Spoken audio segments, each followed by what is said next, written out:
आणि त्यांनी हेही सांगितलं, "आमच्या इथं व्हिडिओ रेंज नाहीये, त्यामुळे व्हिडिओ कॉल नाही होऊ शकत.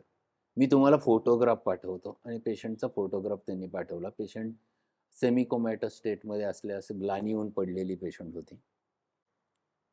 त्या पेशंटला त्यांचा फोन आला मला, "डॉक्टर साहब कुछ कर सकते हैं क्या?"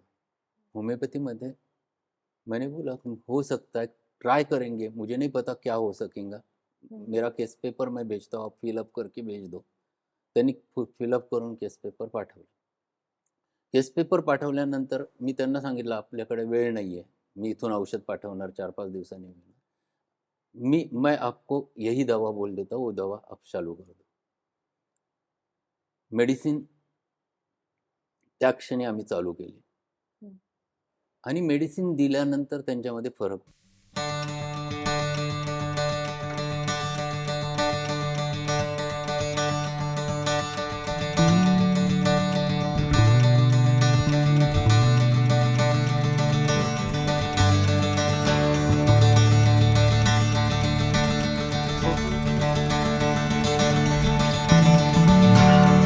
नमस्कार मित्रांनो, आजच्या अर्थात वेलच्या एपिसोडमध्ये आपण कॅन्सर आणि होमिओपॅथी या विषयावर डॉक्टर प्रसाद रसाळ यांच्याशी चर्चा करणार आहोत.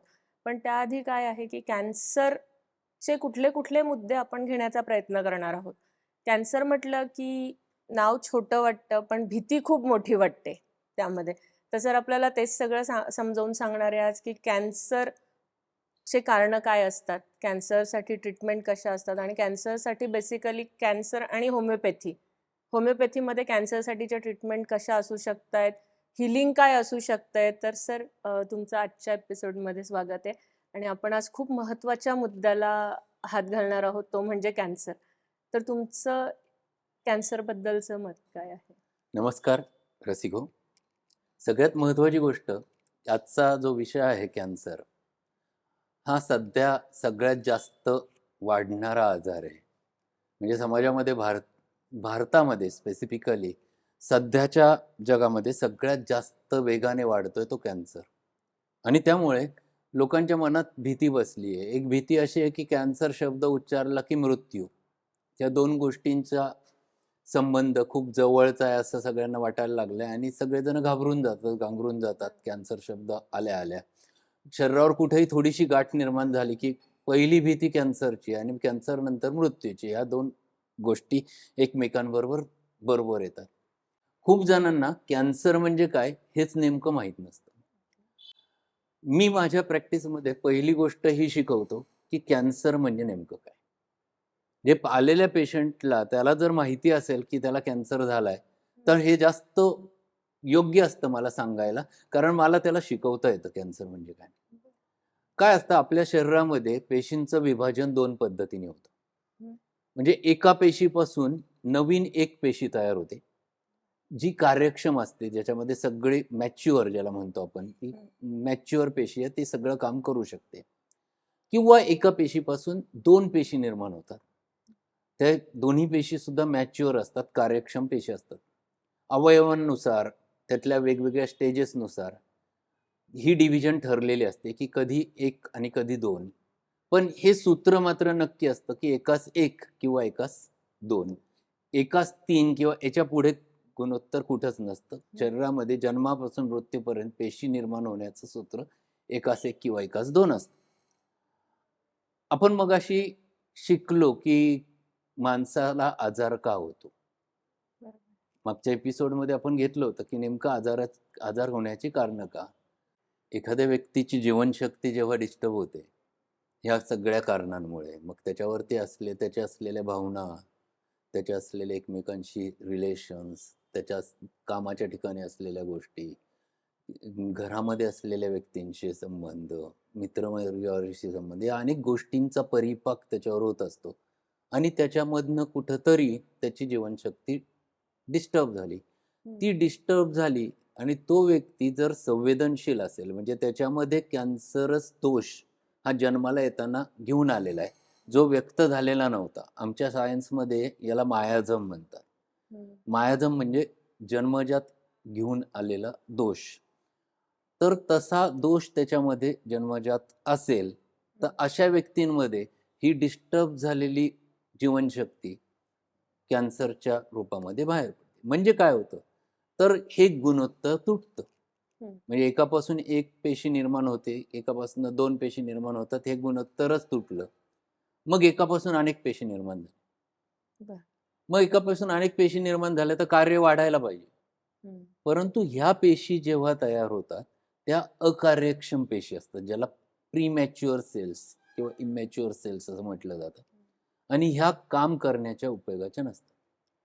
ह्या पेशी जशा जशा वाढतात तशा तशा ह्या पेशी चांगल्या पेशींचं अन्न पण खाऊन टाकतात आणि त्यामुळे त्या शरीराला अपाय करायला सुरुवात करतात. आणि ज्यांची होणारी ही अगणित वाढ म्हणजेच कॅन्सर.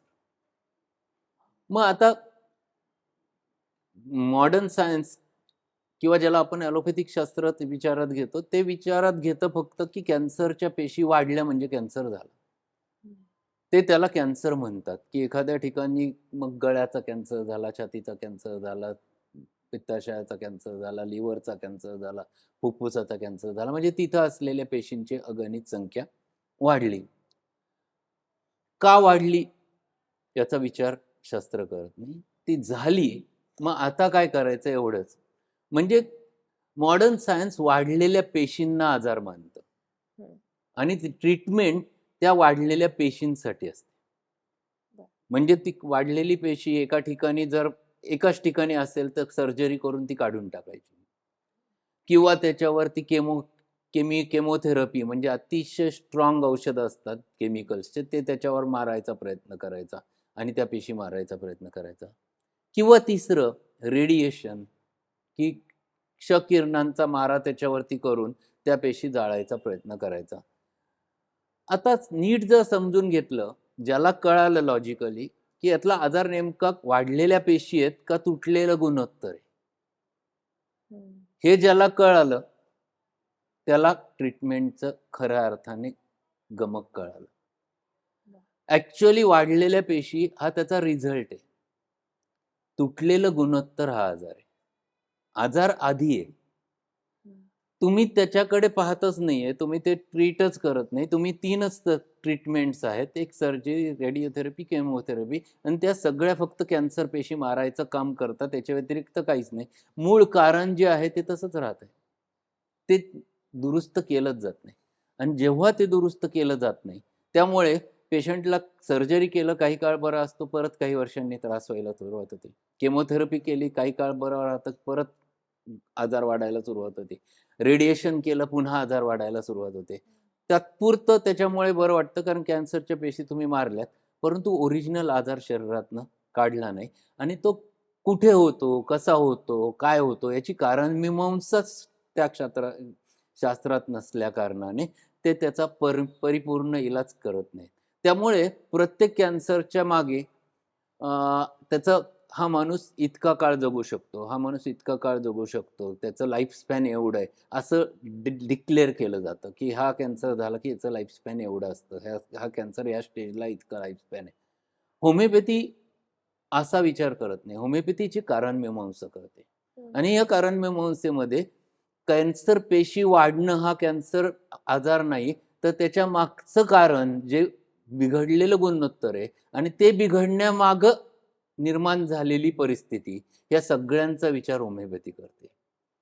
तुम्ही जर मूळ आजार जो अदृश्य पटलावर झाला तो दुरुस्त करू शकले तर तुमचं गुणोत्तर परत पहिल्यासारखं झालं, 1:1 आणि 1:2. म्हणजेच तुमच्या शरीरातली लय पुन्हा निर्माण झाली, जी डिस्टर्ब झाली होती, कोलॅप्स झाली होती, ती पुन्हा निर्माण झाली. तर आपोआप कॅन्सरच्या पेशी वाढणाऱ्या थांबल्यात, कारण तुम्ही आता मॅच्युअर सेल्स तयार करायला सुरुवात केली. आणि जेव्हा तुम्ही पुन्हा नॅचरल मॅच्युअर सेल्स तयार व्हायला सुरुवात होते, त्यावेळी ह्या वाढलेल्या पेशी मारण्यासाठी असलेल्या आपल्याकडे यंत्रणा आहेत आपल्या इम्युन सिस्टीममध्ये, ज्याला नॅचरल किलर सेल्स म्हणतात, ज्या अशा निरोपयोगी पेशींना आपल्या आपण मारून टाकू शकतात. अशा निर्माण झालेल्या पेशींना ती आपोआप कार्यान्वित होते आणि पेशंट परमनंट बरा होऊ शकतो. मग आपल्याला काय करायचं, आपल्याला ट्रीटमेंट कुठं करायची हे कळणं खूप गरजेचं असतं. आम्ही प्रत्येक केसला, जसं कुठल्याही दीर्घकालीन आजाराकरता 1-1.5 तास देतो म्हटलं, तसं मी कॅन्सरच्या पेशंटला मी 2 तास राखीव ठेवतो. त्याला हे सगळं शिकवतो. तुला नेमकं काय करायचंय? तुला ही लय पुन्हा निर्माण करायची. जी तुटलेली लय ही निर्माण करायची. मग लय शरीरामध्ये अनेक हार्मोनीज आहेत. आपण श्वास घेतो.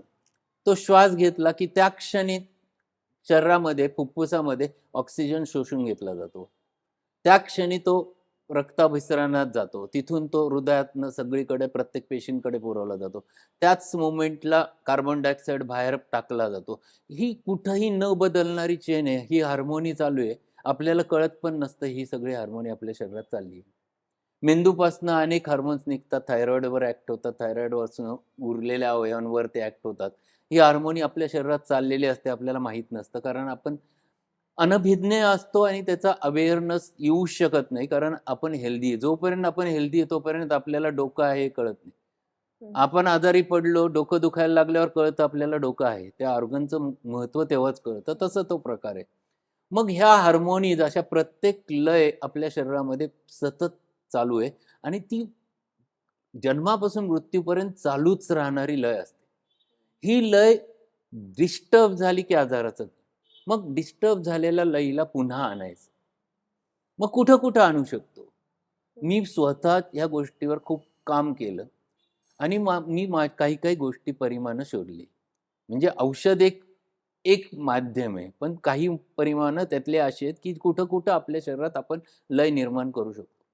मी पेशंटला चालायला सांगतो. कारण आपण जेव्हा चालतो त्यावेळेला एक रिदम तयार होतो.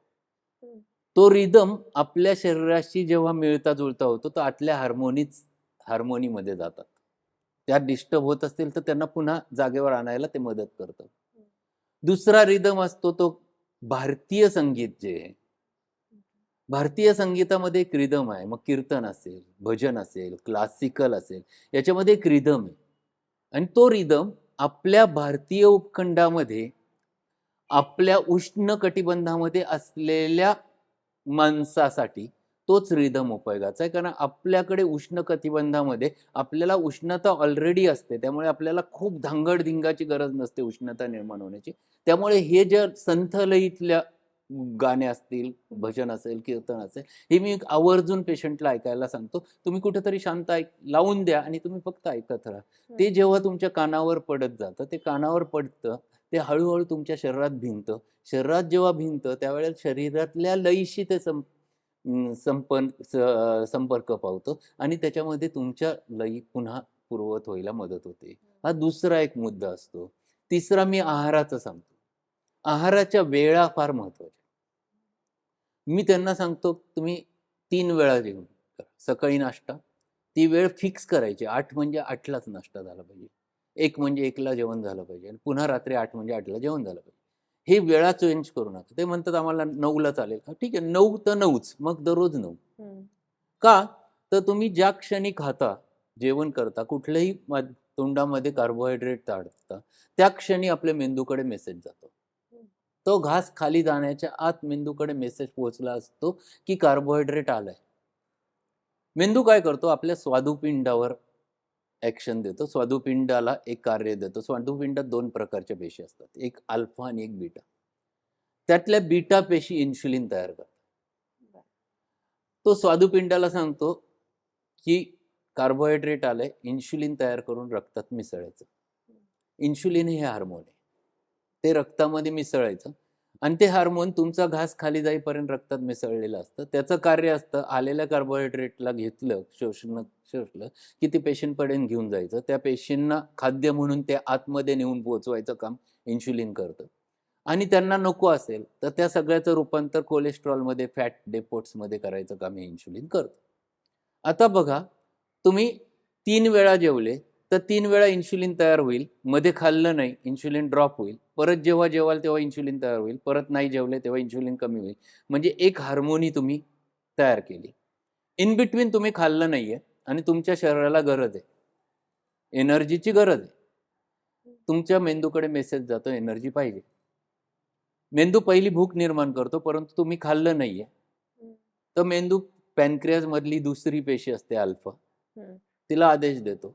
कारण ती अल्फा पेशी ग्लुकॅगॉन नावाचं हार्मोन सिक्रेट करते. आणि ग्लुकॅगॉनचं काम असतं आहे ते फॅट विरघळायचं, तयार केलेलं कोलेस्ट्रॉल विरघळायचं, त्याच्यापासून कार्बोहायड्रेट निर्माण करायचं आणि ते पेशींना नेऊन पोचवायचं. म्हणजे ज्या वेळेला इन्शुलिन खाली गेलं त्यावेळेला ग्लुकॅगॉन तयार झालं, ग्लुकॅगॉन कमी झालं, परत ग्लुकॅगॉन वाढलं. तुमच्या शरीरामध्ये काय झालं? 2 हार्मोन्स तुम्ही तयार केले. केवळ कशामुळे? वेळेवर जेवणं. बघा तुम्ही 2 हार्मोन्स तुमच्या नुसत्या जेवणाच्या वेळा पाळल्यामुळे योग्य पद्धतीने चालू राहिल्या, ज्याला आरोग्य म्हणतो आपण.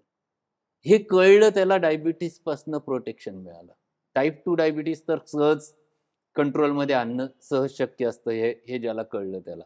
तर तसं आहे, ह्या पूरक गोष्टी ज्या ज्या असतात त्या कॅन्सरमध्ये खूप उपयोगाला येतात. मी माझ्या प्रत्येक पेशंटला हे आवर्जून सांगून लिहून देतो आणि याच्याबरोबर व्यायामाचं महत्त्व.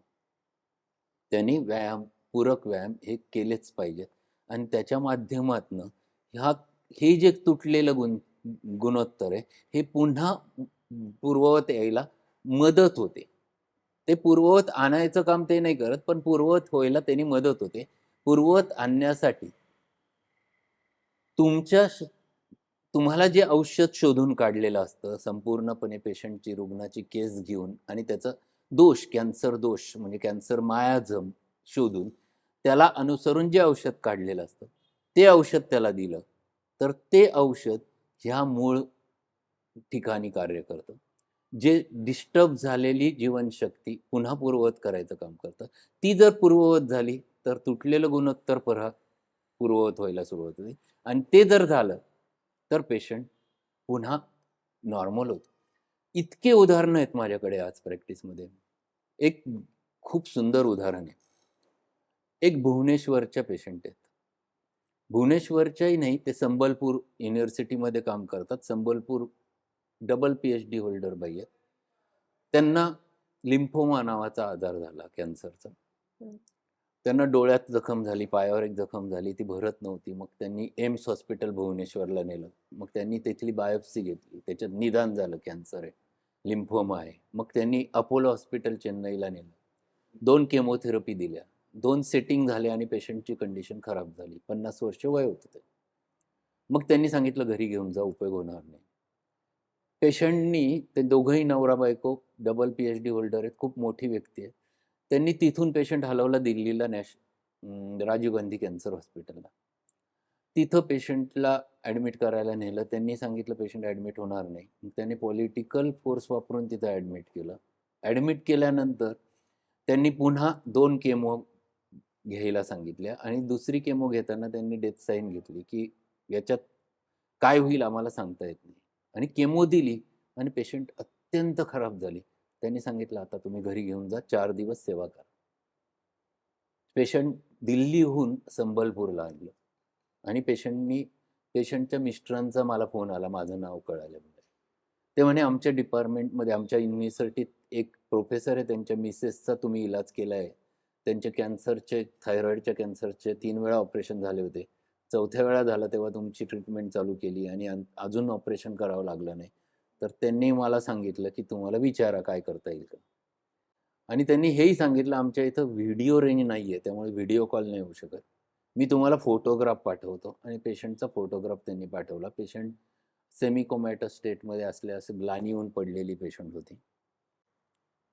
त्या पेशंटला त्यांचा फोन आला मला, डॉक्टर साहब कुछ कर सकते हैं क्या? होम्योपैथीमध्ये मैंने बोला हो सकता है, ट्राई करेंगे, मुझे नहीं पता क्या हो सकेगा, मेरा केस पेपर मैं भेजता हूँ, आप फिलअप करके भेज दो. त्यांनी फिलअप करून केस पेपर पाठवले. केस पेपर पाठवल्यानंतर मी त्यांना सांगितलं आपल्याकडे वेळ नाही आहे, मी इथून औषध पाठवणार 4-5 दिवसांनी. मैं आपको यही दवा बोल देता हूँ, वो दवा आप चालू कर दो. मेडिसिन त्या क्षणी आम्ही चालू केली आणि मेडिसिन दिल्यानंतर त्यांच्यामध्ये फरक पडायला सुरुवात झाली. त्यांचा 15 दिवसांनी मला फोन आला, उसको अच्छा लग रहा है, जरा उठ के बैठ रही है. पुन्हा आपको नेक्स्ट मेडिसिन लेकिन आपके यहाँ से भेजो. मेडिसिन पाठवलं. 1.5 महिन्याने पेशंटनी घराच्या बाहेर आल्यानंतर एक फोटो पाठवला. एप्रिल 2016ची केस आहे. जूनमध्ये मला फोटोग्राफ आला, मी बाहर, मैं पहले ही बार बाहर आई हूँ, फ़ोन केला पेशेंटने, मैं आपकी पेशेंट बोल रही हूँ. 1 January 2017 she joined Sambalpur university again. And till today she is working in Sambalpur university. अजूनही ती व्यक्ती काम करते. तेव्हापासून कुठलीही केमो नाही, कुठलंही रेडिएशन नाही, काहीच नाही. फक्त होमिओपॅथीवरती शी हॅज रिकवर्ड आणि अशा वर्स्ट स्टेटमधनं शी रिकवर्ड. असे अनेक उदाहरणं आहेत. 2019 मध्ये ते तिथून मला भेटायला आले. 2 आपको मिलना था, आपने मुझे पूरा जीवनदान दिया है और साईं बाबा को मिलना था, इसलिए मैं आई. एक सुंदर उदाहरण होतं माझ्यासाठी, की कॅन्सर कसा बरा होतो. आणि आज 2016 ते 2023 7 वर्ष खूप मोठा पिरियड निघून गेला. खूपच छान सर, की इतक्या लोकांना तुमच्या ट्रीटमेंटमुळे मदत होते आणि नक्कीच आपण कॅन्सरवर अजून पुढच्या काही एपिसोड्समध्ये बोलणार आहोत. आजसाठी हा एपिसोड आपल्याला वेळेच्या अभावे थांबवायला लागतोय, पण नक्कीच आपण पुढच्या एपिसोडमध्ये आपण कॅन्सरवर पुन्हा एकदा चर्चा करूया. थँक यू नक्कीच. So much. नक्कीच. धन्यवाद. Thank you.